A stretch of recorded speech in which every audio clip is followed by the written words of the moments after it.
Não sombra dúvidas que os últimos tempos têm sido muito desafiadores. Há muitas lutas, muitas batalhas, muitos desafios, muita coisa acontecendo ao contrário daquilo que nós pretendíamos.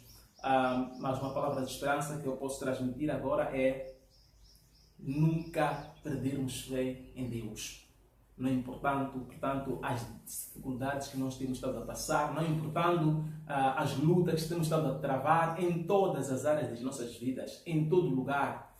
Os últimos tempos são conturbados, sim, os últimos tempos são desafiadores, sim, os últimos tempos imperam de nós uma resiliência, um espírito de resiliência, um espírito de fortaleza, um espírito de coragem, um espírito de força. Mas tudo isso, amados irmãos, encontramos em Deus. Aquilo que diz o Salmos 91, amados, este é o tempo de, mais do que nunca, esse é o tempo de voltarmos para Deus.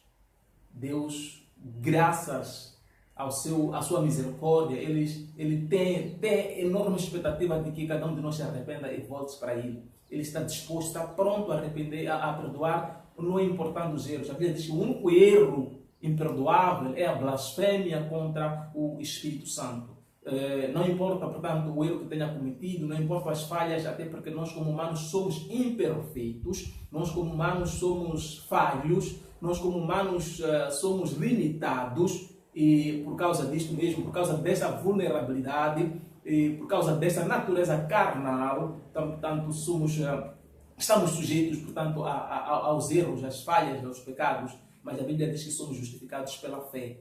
É pela fé na pessoa de Cristo Jesus. E, amados, quando nós olhamos para aquilo que é a manifestação do mover, do poder de Deus, vamos perceber, amados irmãos, que não é pelo mérito, não é pelo digamos, pela capacidade intelectual, poder financeiro, influência, não é nada disso, mas é mesmo pela graça, é o favor de Deus em movimento. E Deus é tão misericordioso que basta apenas nos arrependermos, basta apenas confessarmos, crermos e basta termos fé nele, porque a Bíblia diz que sem fé é impossível agradar a Deus. E, amados irmãos, quando nós temos fé na palavra de Deus, quando nós temos fé nas promessas de Deus, certamente tudo o que procuramos fazer é andar humildemente com Ele.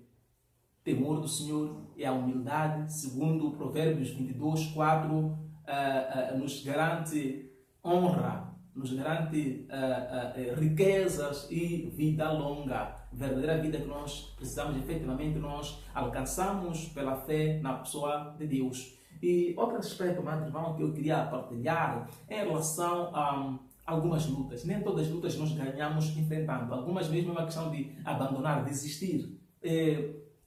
Nós saímos mais que vencedores, nós vencemos em algumas lutas e abandoná-las completamente. Isso efetivamente passa por termos, portanto, sabedoria. Aquilo que diz Oséias 4, 6, que o meu povo perece, portanto, por falta de sabedoria, por falta de entendimento. Precisamos ser sábios ao ponto de perceber que nem todas as lutas é para enfrentar. Algumas lutas nós ganhamos abandonando. Nem sempre desistir de uma luta significa derrota, às vezes é ganho mesmo, é uma vitória. Amados, a Bíblia diz que se nós queremos vencer uma luta, o segredo é sujeitarmos a Deus. Resistirmos ao diabo, que ele fugirá de nós. Sim, porque a Bíblia diz no livro de João 10:10 que o ladrão veio senão matar, roubar ou destruir.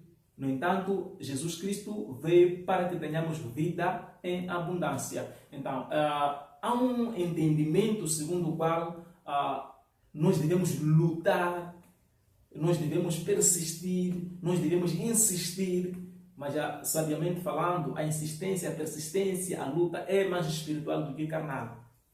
Porque quando nós lutamos com as nossas forças carnais, quando nós lutamos com o nosso músculo, mostramos efetivamente um espírito, digamos, contrariamos até esse ponto que as escrituras dizem. É como se nós tivéssemos poderes suficientes para vencermos o inimigo. Sim, até que poder temos, mas é um poder espiritual. Aquilo que o apóstolo Paulo diz, a nossa luta não é contra carne e sangue, mas é contra espírito. A nossa batalha é espiritual. A nossa pujança é mais espiritual do que física.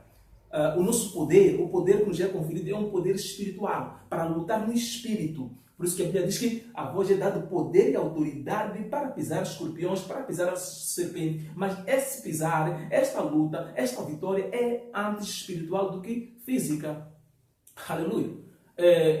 Amados, o que eu quero de fato exortar é que não importa o que nós estivermos passando, é preciso termos fé em Deus, é preciso sujeitarmos a Deus, resistirmos às tentações, resistirmos às manhas, às astúcias satânicas, para que efetivamente o poder de Deus possa fluir em nós. A Bíblia diz que Deus ele abate os orgulhosos e ele exalta os humildes. Andarmos humildemente com Deus, buscarmos a graça e o favor de Deus, buscarmos o reino de Deus e a sua justiça, colocarmos isso em primeiro lugar, certamente que, segundo a palavra, todo o resto, portanto, nos será acrescentado. Mas o apóstolo Paulo diz no livro de Romanos que tudo coopera para o bem daqueles que amam a Deus. Então, o que significa, amados irmãos, que a nossa vitória, efetivamente, funda-se, centra-se no amor a Deus. Enquanto nós amamos a Deus, enquanto nós nos sujeitamos a Deus, certamente que tudo que vai acontecer à nossa volta, efetivamente vai cooperar, portanto, ao nosso favor. Não porque não vamos enfrentar dificuldades, até porque dificuldades elas até vão existindo lá para o nosso próprio crescimento, para o nosso fortalecimento. As dificuldades nós vamos encarar, vamos enfrentar, mas a Bíblia nos tem garantido que em tudo somos mais que vencedores em Cristo Jesus. E a pessoa de Jesus diz, no livro dos Evangelhos, que tem bom ânimo. Aleluia. No mundo tereis aflições, mas tem bom ânimo, porque eu venci. Certas dificuldades não porque estão lá para nossa destruição, estão lá para acabar conosco, mas é uma forma de até que ponto nós estamos preparados, até que ponto nós temos entendimento, até que ponto nós temos maturidade de gestão. Aleluia. Sim, porque quem venceu as dificuldades é Jesus. No entanto, a nossa fé nele, o nosso domínio, a nossa identidade, o reconhecimento efetivamente de quem nós somos é que nos vai garantir enfrentar e até superar, vencer, andar por cima, não por baixo. A Bíblia diz que nós somos por cabeça, não por cauda. No entanto, sem entendimento, acabamos nos deixando levar com o medo, a covardia, quando nós já temos vencido aquela dificuldade. A Bíblia diz que nós não vivemos pelos sinais, mas nós vivemos pela fé. Ainda que os sinais aparentemente mostram que o problema ainda está lá, a dificuldade ainda está lá, mas a Bíblia diz que nós vivemos, o justo ele viverá pela fé. Aleluia. Então, que Deus abençoe, amados irmãos, que este ano 2025 seja um ano repleto de surpresas, seja um ano de colheita, mas é preciso perceber, amados irmãos, que a colheita que nós esperamos neste ano, ele centra-se na qualidade da semente que nós lançamos. Certamente que uma boa semente ela vai trazer um bom fruto. Uma boa semente, um bom terreno preparado vai trazer uma boa colheita. E para quem ainda está duvidando, para quem ainda está indeciso, amados irmãos, este é o tempo, eu faço este convite especial para que volte para Jesus. Volte ao primeiro amor. Jesus Cristo é o Senhor. Jesus Cristo é a única porta de acesso para Deus. Jesus Cristo é a única palavra da verdade que nós precisamos para lidar com qualquer situação que seja. Teremos dificuldades sim, mas Jesus Cristo é a verdade. Jesus Cristo é o caminho. Jesus Cristo é a solução para qualquer problema. Agora veja, quando nós estamos em Cristo Jesus, vamos perceber que nós não perdemos tempo a andar atrás das causas. Nós olhamos, nós levantamos a cabeça, olhamos para a solução. Porque Deus é a solução, Jesus é a solução. Aleluia. Então, não importa a multiplicação dos inimigos, não importa as circunstâncias, nós não nos perdemos à busca de quem fez o quê, quem planificou o quê, quem armou. O nosso foco, a nossa atenção é na pessoa de Deus, é na solução. Aleluia. A nossa vitória, o nosso sucesso consiste em nós estarmos focados na solução, não no problema. Problemas vão existir, inimigos vão se multiplicando, mas nós vencemos a partir do momento que nós estamos focados na solução. Este aqui é o apelo que eu quero fazer. Foquemos na solução, não nos problemas. Foquemos em Deus, não nas pessoas, não nos pastores, não nos profetas, não nos servos, mas na pessoa de Deus.